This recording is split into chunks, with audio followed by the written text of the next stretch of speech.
اللهم أدخله علينا بالأمن والإيمان والسلامة والإسلام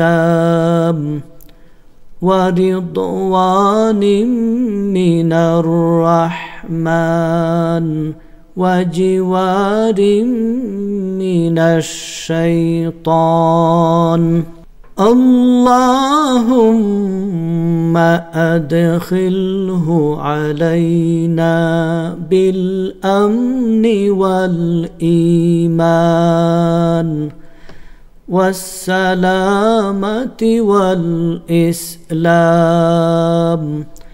ورضوان من الرحمن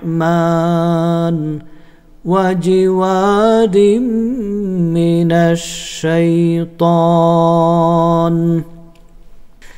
اللهم أدخله علينا بالأمن والإيمان والسلامة والإسلام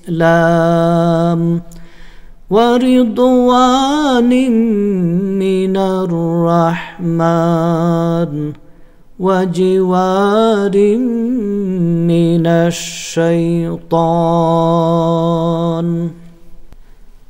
اللهم أدخله علينا بالأمن والإيمان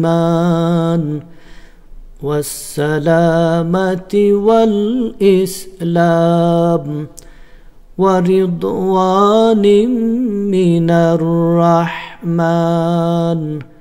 وجوار من الشيطان.